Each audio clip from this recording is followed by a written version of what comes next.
Hello, this is Curtis Westbay, and this is my presentation for Module 3 of EDL854, Educational Finance. And today I'm going to be talking about the activity fund safeguards as presented in the text and how they relate to my school.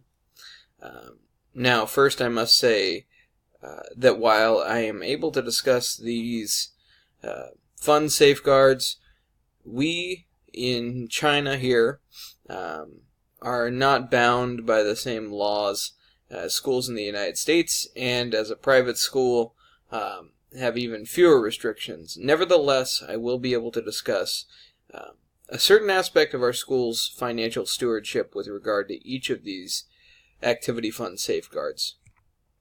To begin with, the guidelines for spending outlined in the text, things such as funds being used for the intended purpose, it's a bit of a mixed bag.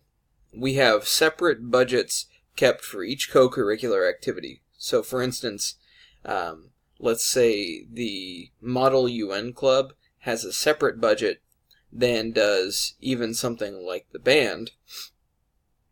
However, there are no separate budgets for departments, so academic departments within the school all pull from the same pool of money.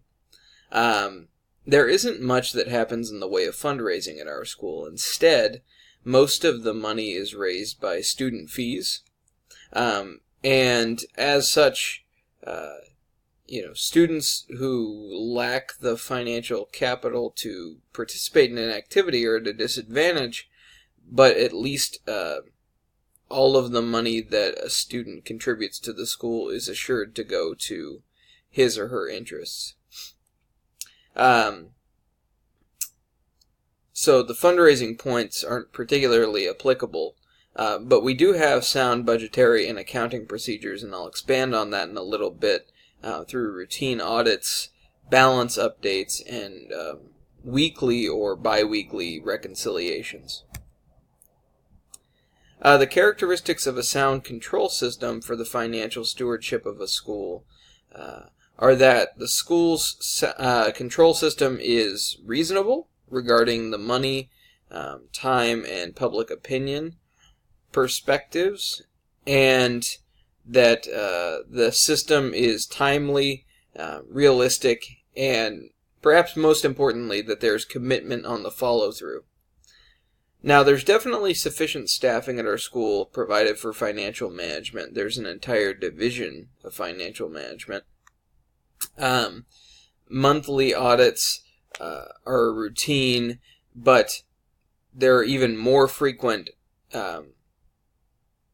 audits during the times of the year where we have a lot of cash coming in, especially during new admission cycles where we're getting tuition and textbook fees from parents, and fees to start the school year out with. We have some financial audits even on a weekly basis. There is definitely consistent follow-through. There's a no exceptions attitude from higher leadership, and if a teacher is not submitting the documentation that they need to, then that teacher will have to schedule a meeting with the operations department and square up. So the three types of internal controls: preventative, detective, and corrective. In terms of the preventative internal controls, there are forms that teachers must fill out for things like material requests, professional development spending, and reimbursement here in China is aligned with the distribution of a government document called a fapiao. So there is some control there. The detective controls are primarily executed by the head of operations and his finance department team because they want to balance their books weekly. And in terms of corrective controls, I'm not really sure what goes on at our school. The basic general controls, creating an environment that is conducive to accountability with money, the administrative controls and limit to the access of the financial system, we definitely have an environment that's very firm regarding protocol here. And it dictates the way that money moves between the parent and the schools and the teachers, and the schools and the student causes and activities. But the administrative controls, this is where I would actually change things were I a building principal, because we have these reimbursement forms, and they're just out in the open. Well, as I mentioned, the quality control measure in the public is the distribution of these FAPIAO documents. And generally speaking, you can get one of these from a business just by request if they have them. So the reimbursement, I think, could be controlled more carefully if those forms were kept with the head of operations. And then the control is simply having to walk in and ask for a reimbursement form, and the head of operations can say, "Oh, great! What are we looking to buy to support you?" And in that positive framing, that teacher must tell you exactly what they intend to be reimbursed for.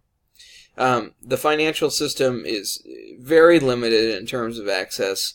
Only a handful of individuals have those access codes and information and passwords.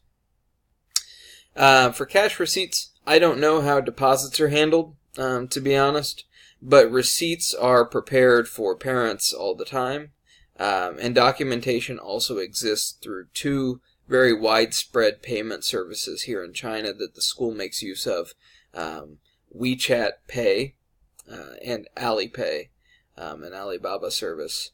Both of those provide the digital documentation that a stakeholder needs to show what they've paid to the school. For cash disbursements, checks, we don't apply in China. Checks are not a thing in China. Purchase orders are filled out pretty regularly through a supply officer at our school, and she must reflect the school's outstanding payments, upcoming expenses during that weekly reconciliation, so they can work toward determining the school's true balance. Well, that's about it, and frankly all I know regarding my school's control measures for financial stewardship. I look forward to hearing from you guys in the comment section of this post in the Google Plus community. Thank you.